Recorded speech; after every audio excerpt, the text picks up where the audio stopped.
I'm Shari Jonas, and this is Launch, the podcast for parents with older kids in their 20s and 30s who are struggling. If you're here for the first time, you'll appreciate this episode because I'm going to talk about what failure to launch is, what it isn't, who it applies to, who it doesn't, how to look at it so it doesn't seem so stigmatizing, and then 5 suggestions that you can do to help your adult child move through it. If you've been listening for a while, then you're familiar with what failure to launch is, but I have never talked about it this way, and I think you'll love this. So let's take a deep breath together and lean into today's episode as deconstruct failure to launch. And I promise you'll walk away with hope and guidance. So let's get started. Several years ago, I wrote a list of the 15 signs of failure to launch. It's been downloaded thousands of times, and not because it's free. These are parents just like you who are quietly going through this, and although they feel very alone, it's actually happening all over the world. The link to this free resource is in the show notes and on my website under free resources, and it's also the very first episode I did. So let me begin with what failing to launch into adulthood is not. If your adult is working, studying, participating in chores, contributing to living expenses, being responsible, managing their own life, balancing their time efficiently, taking care of themselves, eating well, sleeping regular hours, engaging in physical activity, managing their emotions with maturity, communicating respectfully, has friends outside the house, is motivated, is discovering themselves, has some goals and perhaps a plan for their future. They are not failing to launch. In fact, they're doing just fine. Not every day is perfect, and this list doesn't mean they have to be doing everything on it, but for the most part, that's what it means to be an adult. And if what I just said even remotely resembles their current life, I think they're doing pretty good. Now, it might not be exactly what you wanted or expected for them, but you've got to let them experience life, so you keep your dreams away from theirs. By the way, did you notice I didn't mention living at home? Because today, that is not available to everyone, nor is it a prerequisite to living a full life. Here's who failing to launch does not apply to. An adult child with physical, mental, neurodevelopmental, or emotional health issues. I sincerely hope that they're under the care of a doctor and getting the proper treatment. If your son or daughter tells you or shows you signs that they're struggling, get them help. If they deny it or refuse treatment after being diagnosed, you've really got to manage that. Don't say you can't. Please, they're under your roof and they aren't well. You've got leverage. Most importantly, they should never use their mental health as an excuse to live like a zombie in their room. Nor should you. In fact, the sooner you come to terms with this truth, the better you can manage it. Which brings me to this question. Why do some parents struggle with the term failure to launch? It's not a real medical issue. It's just a description of their current lifestyle. They are failing to launch into adulthood. Does the word failure make you uncomfortable? First of all, we're not telling them that they're failing. It's just between us. And many people actually want to identify the problem for what it is so they can find the solutions. What irks me is when others call these adult children lost or stuck. I find these words are used to soften reality, but they actually don't describe the truth. In the literal sense, your adult child is neither lost nor stuck. They're in their bedroom, avoiding responsibility, remaining emotionally and financially dependent, and not making progress toward building an independent life. Calling them lost or stuck might make you feel better, but it won't make a difference in the long run. So I'll be honest and I'll tell you that I think these words are a cop-out, and it's that gentle approach which has allowed these young adults to carry on this way for so long. Oh, Johnny, he's just a little lost. He'll find his way soon. My Jenny, she's just stuck in the mud of life. We're hoping that she'll unstick herself when she's ready. My goodness, could we be any more pandering? These words undermine the seriousness of the stage in your young person's life. There's so much that needs to be addressed. Lost and stuck just don't cut it. Whereas the term failure to launch has roots. In fact, these issues have been around longer than most of your kids. Here's a quick history lesson, which I think you'll find interesting. Failure to launch may sound like a modern parenting problem, but it's not. Way back in the 1980s, long before smartphones, social media, and online gaming, researchers in Europe started seeing a trend that some young adults were taking longer to leave home, to become financially independent and create lives of their own. They used terms like delayed transition to adulthood to describe their behavior. A few years later, similar patterns were being documented in North America, where sociologists and psychologists began noticing that young adults were also not hitting the traditional milestone markers of adulthood. In the late 1990s, Japanese psychiatrist Tamaki Saito brought attention to a phenomenon called hikikomori. He was seeing young people who had completely withdrawn from society, often staying isolated at home for months, even years, while remaining completely dependent on their families. What's so interesting is that this was happening on the other side of the world at the same time that researchers were studying it here. Different cultures were using different languages, but they were observing a similar challenge: young people who are having difficulty moving into adulthood.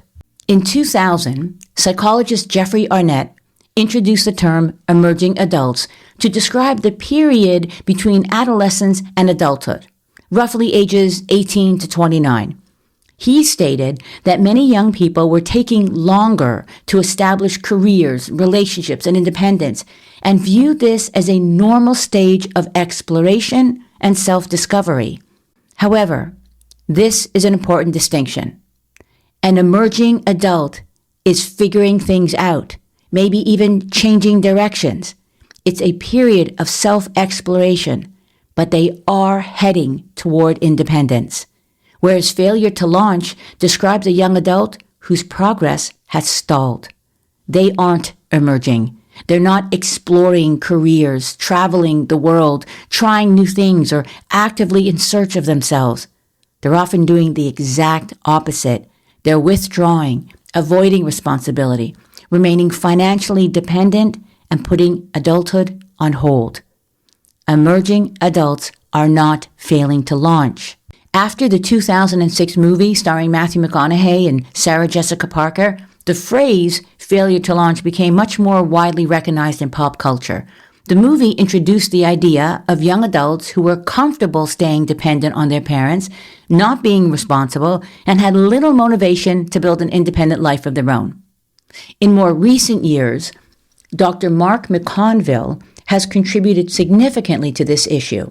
In his 2020 book, Failure to Launch: Why Your 20-Something Hasn't Grown Up and What to Do About It, he explores the psychological and family dynamics behind why some young adults have difficulty moving towards independence.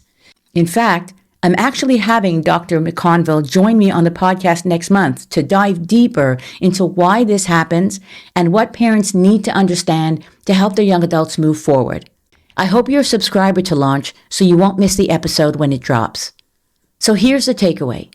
Failure to launch has been around longer than most of your kids. This is not a new and taboo concept, so please don't be ashamed of the term. It's not a permanent label that defines who your young adult is, and most importantly, it's not saying that they have failed as a person. It's just describing a pattern of delayed progress toward adulthood, and it can be temporary. Just like a chapter in a book, this is a part of their story and nowhere near the end. But to move past this stage, to turn the page, it does require intervention. As we get close to wrapping up, I hope that I've given you something to think about, and as with all episodes, I'd like to leave you with 5 tangible suggestions that you can work with. So here we go. Number 1, No more minimizing or making excuses for their current lifestyle. They aren't simply lost or stuck. They aren't even emerging adults. They are choosing to stay in the safest, most comfortable place. What is keeping them from moving forward is fear. Fear of being judged, fear of failing, fear of the unknown. You have an adult child who is afraid to grow up, and it's time you see it for what it is and stop allowing this to carry on. Number 2, change the dynamic of your relationship. Whatever is going on right now between the two of you has to evolve. Your relationship needs to become more honest. Connect with them. Have regular conversations that are meaningful and engaging. Not just when will you get a job, but what would you like to do with your life if you weren't afraid to fail? That's one of my favorite questions to ask young adults. To start connecting with your son or daughter, take an interest in what they like, what they want, and who they are. They'll be surprised at first, but they'll like it. Have conversations about their goals, their values, their future, and what kind of life they want to build. Connection has to come before correction. They need a parent who is emotionally invested in them, who believes in their ability, and isn't afraid to let them know. Number 3, stop doing for your young adult what they are capable of doing for themselves. Stop making their appointments, stop managing their responsibilities, stop cleaning up their messes, and stop removing every obstacle from their path. They need to become responsible for their own life. This will help them overcome their insecurities and develop self-confidence and self-efficacy. Every time you step in and do something they could have done for themselves, you're sending the message, I don't think you're capable. And then you wonder why they aren't doing anything. Number 4, don't be afraid to set and uphold consequences. Your adult child needs a push. They need some skin in the game. And that's what consequences do. For example, if you continue gaming all day, then this will happen. If you choose not to work, then that will happen. If you're not contributing to the household, and so on.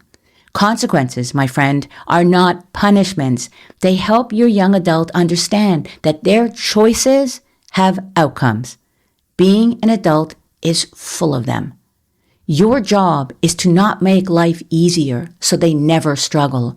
Your job is to help create the consequences and conditions where they learn that they are capable of handling life. And number 5, become the parent they need now. Look at your adult child. Do you see someone who is capable but just wasting time? They need to know you believe in them. They don't need you to manage their life and rescue them from every mistake or keep lowering the bar. They need a parent who tells them they are capable of doing more, a parent who is willing to have difficult conversations, set healthy boundaries, and lovingly hold them accountable. Your job is not to parent a child. It is to help launch an adult. I'm Sherry Jonas, and this is Launch. Remember to hit the follow button so you never miss an episode. Please share this with someone who would benefit from it.